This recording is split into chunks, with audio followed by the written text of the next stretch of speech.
कि मौलाना साहब अब मुझे बताओ आप कि अब मैं अच्छा काम कैसे करूं।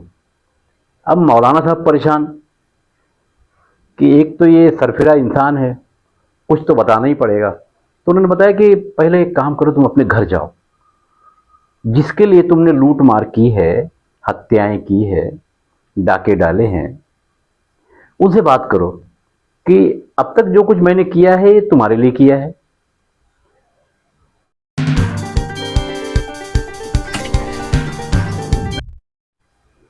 जय हिंद साथियों, आइए बात करते हैं, इस दुनिया में कोई किसी का है ही नहीं, ये आप समझ लीजिए। अब कैसे समझेंगे इसको कि दुनिया में कोई किसी का नहीं है। एक किस्सा बताता हूं। एक आदमी गलत काम करता था। गलत काम मतलब लूट मार डकैती, जो भी उसके समझ में आया, हत्या भी कर दिया, तो ये सारे काम उसके थे। अब एक बार गलती से एक मौलाना साहब के संपर्क में यानी कांटेक्ट में आ गया। अब मौलाना साहब उसकी पूरी स्टोरी जानते थे, तो मौलाना साहब ने समझाया कि भाई अच्छे काम करो, अगर जन्नत में जाना है। तुमने अब तक इतने खराब खराब काम कर लिए, चोरी की, डकैती की, हत्या की, वो सब कुछ किया जो सब गलत है। बहरहाल अब ये बंदा भी होश में आने के लिए तैयार था, तो उसने पूछा कि मौलाना साहब अब मुझे बताओ आप कि अब मैं अच्छा काम कैसे करूं। अब मौलाना साहब परेशान कि एक तो ये सरफिरा इंसान है, कुछ तो बताना ही पड़ेगा। तो उन्होंने बताया कि पहले एक काम करो, तुम अपने घर जाओ, जिसके लिए तुमने लूट मार की है, हत्याएं की है, डाके डाले हैं, उनसे बात करो कि अब तक जो कुछ मैंने किया है ये तुम्हारे लिए किया है। तो जब मैं मर जाऊंगा तो अपनी नेकी में से कुछ नेकी मुझे दोगे। ये बात मौलाना साहब ने बताई थी। अब घर वालों ने इनकार कर दिया। फिर अपनी पत्नी के पास गया कि भाई तेरे लिए मैंने इतनी मेहनत की, लोगों की जान ले ली, लूट मार भी कर लिया, और जब मैं मर जाऊंगा तो मैं तो गुनहगार आदमी हूं, तो अपनी नेकी में से कुछ तू देगी। तो औरत ने कहा मैं क्यों दूं। इसी तरह से अपने हर रिश्ते पर, जहां तक उसका रिश्ता लगता था और इसके गलत कामों का फायदा जो लोग उठाते थे, वहां तक पहुंचा, मगर अपनी नेकी में से कोई देने को तैयार नहीं। अब इसकी समझ में आया कि गलती तो हो गई है।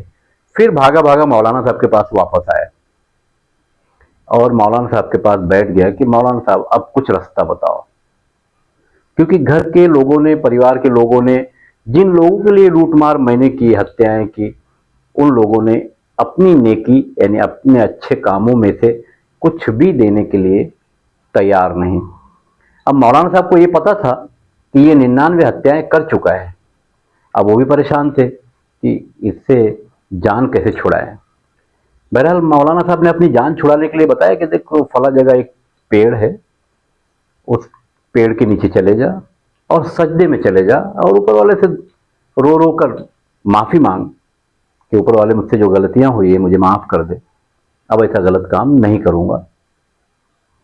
तो अब उसने फिर सवाल किया कि मुझे कैसे मालूम पड़ेगा कि ऊपर वाले ने मुझे माफ किया। तो बोले जब वो पेड़ के पत्ते झड़ने लगेंगे तब समझ ले कि ऊपर वाले ने तुझे माफ कर दिया। क्योंकि मौलाना साहब तो अपनी जान छुड़ा रहे थे, 99 हत्याएं वो बंदा कर चुका था।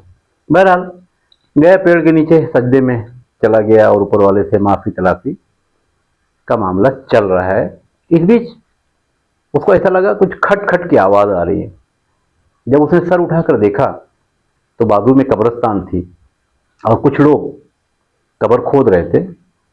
तो फिर वो सजदे में चला गया कि किसी का इंतकाल हुआ होगा, तो वो लोग कब्र खोदने के लिए आए होंगे। बहरहाल थोड़ी देर के बाद फिर खटखट की आवाज आई, तो फिर इसने सर उठाया, देखा तो लोग जनाजा लेकर आए थे और तैयारी में थे उसको दफन करने के लिए।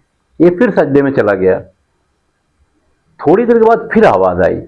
अब इसका ध्यान दोबारा उस तरफ हुआ कि अब क्यों, तदफीन तो हो गई। तो देखा तो एक आदमी फावड़ा लेकर उसी कब्र को खोद रहा था। अब इसका पूरा ध्यान उसी तरफ हो गया कि अब ये खुदाई क्यों कर रहा है। उसके बाद देखता रहा तो आखिर में उस कब्र खोदने वाले ने जनाजे को बाहर निकाला, उसका कपड़ा हटाया और गलत काम करने की तैयारी शुरू कर दी। वो जनाजा एक औरत का था। अब इसने देखा तो इसे बर्दाश्त नहीं हुआ और फिर इसने ऊपर वाले से दुआ मांगी, ऊपर वाले 99 मर्डर तो मैं कर ही चुका हूँ, ये भी एक गलत ही हो रहा है, और गया तलवार से उसकी गर्दन मार दी और फिर वापस आ गया और सजदे में फिर रोने लगा कि ऊपर वाले अब तो 100 पूरे हो गए। मगर उसी वक्त वो पत्ता, पेड़ का जो पत्ते थे सब झड़ने लगे। अब जब पत्ते झड़ने लगे तब ये परेशान हो गया कि मौलाना ने तो बताया था कि जब पत्ते झड़ने लगेंगे तेरे गुनाह जितने भी हैं वो माफ हो जाएंगे। बहरहाल ये भागता भागता मौलाना के पास फिर पहुंच गया। अब मौलाना साहब इसको देखकर परेशान कि ये वापस यहाँ क्यों आया है। पूछे बोले क्या बात है। अब बोले मौलाना साहब वो जो पत्ते हैं ना पेड़ के सब झड़ने लगे तो मैं आपको बताने के लिए आया। अच्छा ठीक है बैठ जा। तो ऐसा कौन सा काम किया जो पत्ते झड़ने लगे। तो बोले ऐसा ऐसा था, देख रहा था ऐसा ऐसा हुआ, फिर एक आदमी को देखा वो गलत काम करने की तैयारी में था तो मैंने सोचा 99 तो हो गए, उसकी भी गर्दन मार दी, 100 हो गए, फिर ऊपर वाले से माफी मांगने लगा। तो ये पत्ते झड़ने लगे। इस दुनिया में आप जो कुछ भी करेंगे उसके जिम्मेदार आप खुद रहेंगे। आप भले किसी भी धर्म को फॉलो करते हो, मगर जो कुछ करेंगे उसका जवाब, उसका हिसाब आखिर में आपको ही देना है, कोई आपके साथ में नहीं आने वाला। और ऊपर वाले को आपकी कौन सी अदा कब पसंद आ जाएगी ये भी ना मुझे पता है ना आपको पता है।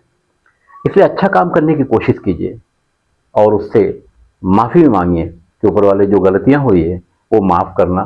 ये वीडियो आपको कैसी लगी, थोड़ी सी इमोशनल है मगर लगी कैसी, कमेंट करके ज़रूर बताइएगा। मैं खान फखर आलम।